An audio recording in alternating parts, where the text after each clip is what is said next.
सबसे कठिन विभागों में मैं मानता हूं कि स्वास्थ्य विभाग और उसकी देखभाल, उसका संचालन और उसमें सुधार है। और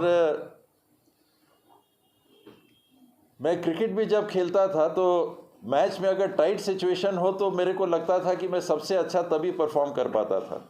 हल्का अगर रहे तो जल्दी आउट हो जाए या पता नहीं विकेट ले पाऊँ कि ना ले पाऊँ, लेकिन जब भी चैलेंज सामने रहता था, चुनौती सामने रहती थी, तो मुझे लगता था कि मैं कुछ बेहतर प्रदर्शन कर पाता था। तो स्वास्थ्य विभाग के साथ भी वही है। चुन के लिए गए इस विभाग में, मांगे गए मुख्यमंत्री जी से इस विभाग में, मुझे संतोष है कि मैंने जो पहल की है उसमें परिणाम दिख रहे हैं, सुधार के परिणाम दिख रहे हैं। प्रदेश में 6 मेडिकल कॉलेज इसके पूर्व थे, उसमें अंबिकापुर मेडिकल कॉलेज 0 ईयर की श्रेणी से गुजर रहा था। उसे 0 ईयर से उभारने का काम एक बहुत कठिन काम रहा, बहुत ही चुनौतीपूर्ण कार्य हो गया था। उसको भी कर पाए तो प्रदेश में 100 और डॉक्टर तैयार, जिसमें 82 कम से कम छत्तीसगढ़ के ही डॉक्टर होंगे। ये काम हो पाया। 3 नए मेडिकल कॉलेजों की स्थापना के लिए हम लोगों ने पहल की थी और केंद्र सरकार से उसकी मंजूरी भी मिली, कांकेर, महासमुंद और कोरबा में। तो मैं इसको भी ये 2 साल के अंदर की एक बड़ी उपलब्धि मानता हूँ कि 3 नए मेडिकल कॉलेज हम लोग 75 पूरे देश में बजट में रखे गए थे, उसमें से 3 केंद्र सरकार से हम लोगों को मिले। डॉक्टरों की और स्टाफ की भर्ती या उनकी कमी कहें, ये एक बहुत बड़ी चुनौती थी। और जिस दिन हम लोगों ने चार्ज लिया था स्वास्थ्य विभाग का, 899 मेडिकल ऑफिसर्स की कमी थी। आज भर्ती की प्रक्रिया और जिस गति में हम लोग हैं, मुझे लगता है कि कुछ ही महीनों में ये संख्या कमी लगभग पूरी हो जाएगी। और जो विशेषज्ञों की भर्ती है, क्योंकि इसमें रोक लगी हुई थी अभी तक, और समझ लें कि कितना कठिन काम रहता है नियमों के आधार पे काम करना, कि अभी भी हम लोग उस बात के लिए पहल कर रहे हैं कि इनकी पूरी भर्ती प्रमोशन से ही नहीं, हमको आधे पद सीधी भर्ती के लिए दे दिए जाएं और आधे पद प्रमोशन से भरने के लिए दे दिए जाएं। तो इस अनुमति के लिए हम लोग प्रयासरत हैं।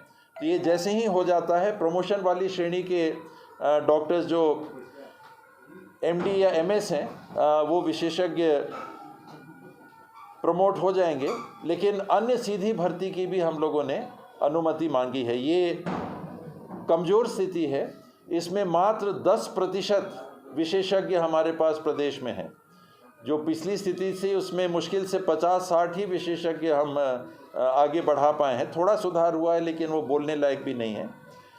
यूनिवर्सल हेल्थ केयर जो हमारी परिकल्पना है, जिसको राहुल गांधी जी ने लॉन्च भी किया था चुनाव के पहले, केंद्र सरकार के 2000 हमारे अखिल भारतीय कांग्रेस कमेटी के घोषणा पत्र में 2014 और 2019 दोनों में जिस लक्ष्य का प्रमुख उल्लेख है, वो हमारे लिए भी मंजिल है। उस मंजिल से हम ज़रूर अभी दूर हैं, लेकिन उसके करीब पहुंचने के लिए कुछ महत्वपूर्ण कदम अपनाए गए हैं। ये यूनिवर्सल हेल्थ केयर है क्या, मैं फिर दोहरा, 38,421 किसानों का पंजीयन इस साल कराया गया, जो पिछले वर्ष की तुलना में 9,290 अधिक है। और 3,53,348 क्विंटल धान की खरीदी अभी तक की जा चुकी है। मेडिकल कॉलेज में कोविड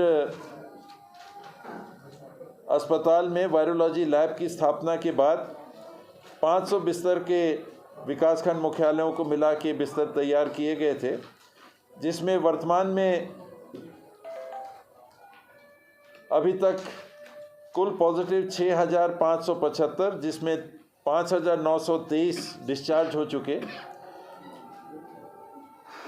72 लोगों की मृत्यु दर्ज है। नल जल योजना के तहत 124 बसाहटों में 26 करोड़ रुपए से सोलर आधारित नल जल योजना का कार्य पूर्ण भी किया गया है और प्रगति में भी है। मुख्यमंत्री हाट बाजार क्लिनिक के माध्यम से 24 हाट बाजारों में जिले की 38,352 लोगों का उपचार किया जा चुका है। मुख्यमंत्री सुपोषण योजना के माध्यम से आंगनबाड़ी केंद्रों में 18,340 कुपोषित बच्चों में से 12,284 बच्चों को सुपोषित की श्रेणी में दर्ज कर कुपोषण का प्रतिशत 7% घटाया गया। अनुसूचित जाति एवं परंपरागत वन निवासी वन अधिकारों की मान्यता का अधिनियम के अंतर्गत 25,102 हितग्राहियों को 12,770 हेक्टेयर भूमि व्यक्तिगत तथा सामुदायिक वन संसाधन का अधिकार के अंतर्गत 24 ग्राम सभाओं को 15,565 हेक्टेयर भूमि में सामुदायिक वन अधिकार उपलब्ध कराए गए हैं और मान्यता का पत्र भी वितरित किया जा चुका है। राजीव न्याय योजना के तहत 29,131 किसानों को 71,97,09,000 रुपये अब तक अंतरित किए जा चुके हैं। किसान ऋण माफ़ी योजना के तहत 42,334 किसानों को कुल राशि 144 करोड़ 12 लाख ऋण की माफ़ी की जा चुकी है और गोधन न्याय योजना के तहत 158 गौठानों में 52,125 क्विंटल गोबर का क्रय 1,04,26,000 रुपये में पंजीकृत पशुपालकों के खातों में अंतरित किया जा चुका है। जिले में अब तक 1,000 क्विंटल वर्मी कंपोस्ट तैयार किया जा चुका है 28 गौठानों में और 28 गौठान आत्मनिर्भर घोषित कर दिए गए हैं कि अब सरकार की तरफ से गोबर खरीदने के लिए 2 रुपये प्रति किलो की आवश्यकता नहीं पड़ेगी। ये वर्मी कंपोस्ट की बिक्री से ये गोबर खरीदी के कार्य को स्वावलंबी होके अब कर सकेंगे। प्रदेश में 45 ऐसे गौठान चिन्हांकित हुए हैं, उसमें 28 सरगुजा जिले में जो आत्मनिर्भर की श्रेणी में। दरिमा गौठान बनाने के लिए सरगुजा में रबी और खरीफ फसलों के रकबे में लगभग 16,000 हेक्टेयर की वृद्धि दर्ज कर की गई है। दरिमा एयरपोर्ट में कमर्शियल लाइसेंस प्राप्त करने के लिए जो निर्धारित मापदंड 3 मापदंड DGCA ने दिए थे, उनके कार्य को भी अब गति मिल गई है।